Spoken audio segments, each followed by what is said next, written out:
Já pensou se a sua geladeira fizesse esse barulho todo? Esse é um dos motivos do motor universal não ser utilizado em tudo dentro da sua casa. Equipamentos como eletrodomésticos, ferramentas e diversos outros equipamentos elétricos, mesmo sendo sempre alimentados com tensão alternada, acabam utilizando o motor universal, que é um motor que pode também ser alimentado com tensão contínua. Até por isso que ele se chama motor universal. Nesse vídeo eu vou te explicar o porquê disso. O porquê de se utilizar um motor que pode receber tanto CC quanto CA, se você vai sempre alimentar com CA. Vou te falar de várias qualidades, várias vantagens do motor universal e também de algumas desvantagens que por vezes acabam inviabilizando a sua utilização. Se você gosta desse tipo de conteúdo, continua aqui comigo nesse vídeo, mas antes se inscreve no canal e ativa o sino para receber as notificações e ser avisado quando outros vídeos como esse forem publicados. Pessoal, em um vídeo anterior aqui do canal, eu usei esse motor aqui, que é um motor universal retirado de uma chave de transferência da Brasiltec, para explicar e exemplificar também como que funciona esse tipo de motor. Ele se parece um pouco com o motor de corrente contínua, nós temos escovas também, e, enfim, apesar dessa semelhança, eles são diferentes, ele não é igual ao motor de corrente contínua, até por isso que ele funciona também com corrente alternada. Mas no vídeo de hoje eu não vou falar sobre o funcionamento, se você quiser entender como ele funciona, acessa o vídeo anterior. Hoje eu quero falar das vantagens e desvantagens que podem viabilizar ou inviabilizar a aplicação desse tipo de motor. E também falar do porquê se utilizar um motor que aceita também tensão contínua se você nunca vai utilizar com tensão contínua. Por exemplo, esse liquidificador aqui, ele vai sempre ser alimentado com tensão alternada, então não teria por que ter esse tipo de motor, senão pelas outras qualidades. E eu anotei aqui em tópicos para eu não esquecer de nada, e o primeiro deles que eu anotei aqui é a rotação. A rotação talvez é um dos mais importantes, no liquidificador, por exemplo, é uma das mais importantes.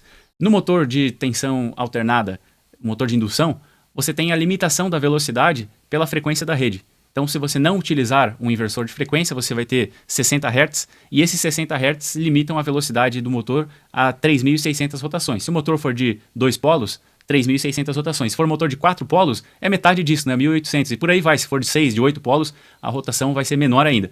Então, a máxima rotação que você vai ter é 3.600, sem usar engrenagem, lógico, né? Polir a engrenagem. Mas se quiser direto no eixo do motor, o máximo de rotação é 3.600. Enquanto que nos motores universais, você consegue atingir facilmente 10.000 RPM. Então, de 3.600 RPM, que é o máximo do motor de indução, você vai ter no motor universal facilmente 10.000 rotações por minuto, 10.000 RPM, chegando a 20.000, 30.000 até em alguns casos. Então a rotação, que é muito importante no liquidificador, por exemplo, que ele precisa girar muito rápido para poder triturar, e aqui você não tem um sistema de polias, o motor está conectado direto na faca do liquidificador, então precisa de rotação. Esmerilhadeira trabalha com rotação muito alta, tem uma série de aplicações aí que dependem de rotação alta e nesses casos retíficas, né, mini retíficas, enfim, tem uma série de aplicações então que depende de velocidades mais altas. Quase esqueço de citar os aspiradores de pó também. Então nesse tipo de aplicação que precisa de muita rotação, o motor de indução ele não serviria a menos que você adicionasse engrenagens ou polias, né, e isso acaba encarecendo e aumentando a complexidade do produto. Então primeiro tópico, rotação. Segundo tópico, a densidade de potência. Isso aqui é muito importante também. Olha só nesse liquidificador. Nós temos, não sei se vai dar para ver na câmera, mas são 1.400 watts. Ou seja, são 2 cavalos de potência aqui nesse pequeno liquidificador. Ele até é um pouquinho maior porque a base ela precisa ser grande para esse liquidificador não tombar. Mas se pegar o motor desse liquidificador, vai ser um motor parecido com isso aqui. Não vai ser um motor grandão. É um pouco maior que isso, mas não vai ser um motor muito grande. Imagina se você precisasse colocar um motor de 2 cavalos de indução dentro de um liquidificador. Esse liquidificador ia ficar enorme e ia ficar extremamente pesado também. Pega um motor de indução aí de 1 cavalo, ele já é bem pesado e bem grande, né? Agora, imagina um motor de 2 cavalos. Então, no motor universal, você tem uma densidade de potência muito grande. Ou seja, você consegue potências altas num motor muito compacto. Ele é pequeno e por isso ele é bom para ferramentas, por exemplo, uma furadeira. A furadeira ela exige que você não tenha um motor muito grande, senão não vai ser um equipamento portátil, né? Se não for uma ferramenta de bancada, lógico, mas pensando num equipamento de mão aí, uma lixadeira, alguma coisa nesse sentido, você precisa de portabilidade e isso vai depender da densidade de potência. Então você precisa de potência e precisa que seja compacto, então o motor de indução nesses casos não serve, precisa ser um motor universal ou algum outro princípio, né? Mas costumeiramente se usa um motor universal. Já para o próximo tópico aqui, rotação, densidade de potência. Torque de partida, alto torque de partida. Citei a furadeira é um exemplo. Liquidificador, outro exemplo. Nós temos quando a furadeira começa a furar, a broca já está encostada. Então, normalmente já está encostado. Não necessariamente, mas pode estar. Então, você precisa de torque de partida. No liquidificador, se você está com o liquidificador cheio, precisa de muito torque também.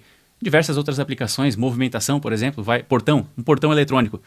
O peso do portão já é muito grande já no arranque, né? Então, exige muito torque, e o motor universal ele tem essa característica de ter um torque muito mais linear do que é o torque do motor de indução. E por fim, o controle de velocidade facilitado. Inclusive, eu estou pensando em gravar um terceiro vídeo sobre motores universais, falando sobre o controle de velocidade. Aqui nós temos 12 posições, tirando ainda a posição desligado, né? São 12 velocidades diferentes.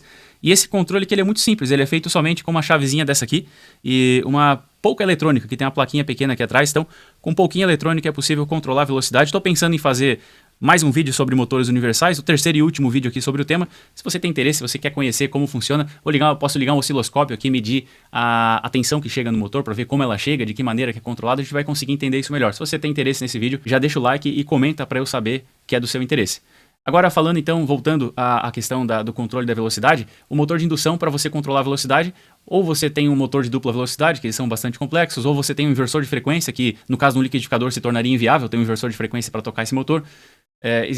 Tem uma dificuldade para controle de velocidade, porque você não consegue ajustar. Dá para escolher um motor de 2 ou 4 polos para você escolher uma velocidade diferente, mas não é possível ajustar depois que o motor já está comprado, né? No liquidificador você consegue escolher uma velocidade. Numa lixadeira, por exemplo, uma lixadeira ela depende muito de torque, depende de densidade de potência, depende de controle de velocidade em muitos casos, né? Uma politriz, por exemplo, depende de controle de velocidade. E tudo isso que eu falei até agora responde à pergunta do porquê se utilizar um motor universal em aplicações onde só vai ser alimentado com CA. Por que usar um motor que pode ser alimentado com CC também?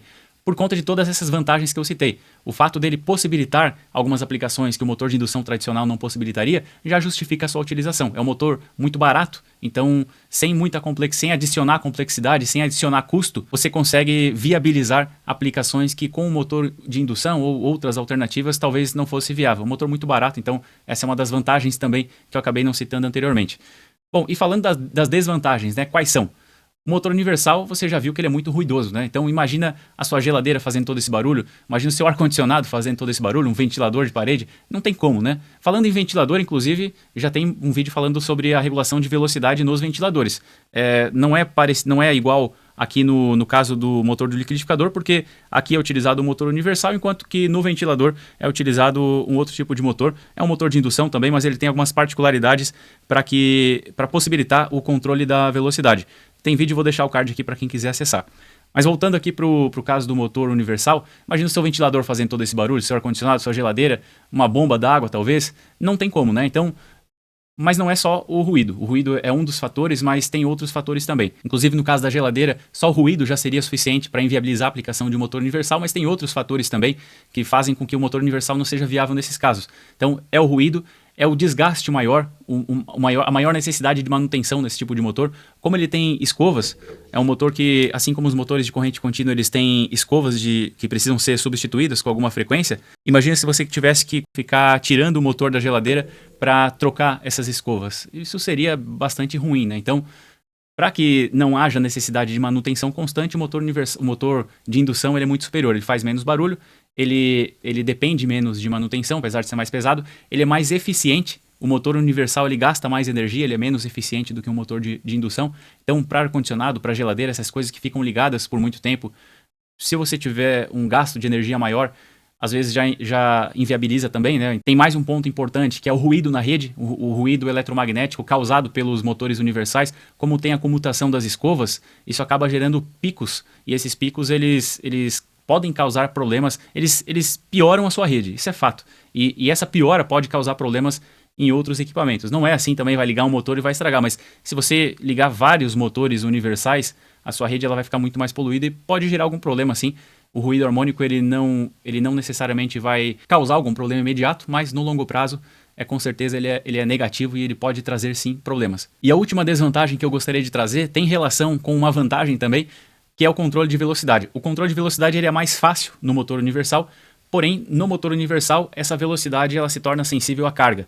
Então, assim como o motor de corrente contínua, onde você varia a velocidade através do torque e, consequentemente, adicionando carga, essa velocidade ela acaba variando também, no motor de indução isso não acontece tanto, né?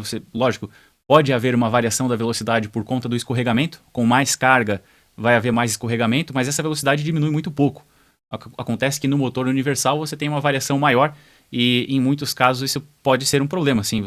Talvez o fato dessa velocidade reduzir, de você não conseguir uma velocidade constante apesar da redução, da variação da carga, isso pode se tornar um problema. Então, em muitas aplicações, isso acaba tornando essa aplicação inviável. Se você aprendeu alguma coisa com esse vídeo, se você gostou, por favor, deixa o like para me ajudar a continuar gravando aqui para o canal. Se inscreve para acompanhar o próximo vídeo, caso ele saia. Se você tiver interesse, deixa um comentário falando que você quer aprender como é a regulação de velocidade no motor universal. E caso esse vídeo venha a sair, então, você tem que estar inscrito no canal e tem que estar com o sino de notificações ativado para receber a notificação e ser avisado. Se precisar comprar material elétrico, acesse o site da Brasiltec, vou deixar o link na descrição. Assim você vai comprar um material elétrico com preço de fábrica, um material de qualidade original da Brasiltec, com qualidade, e ainda vai ajudar aqui o meu trabalho.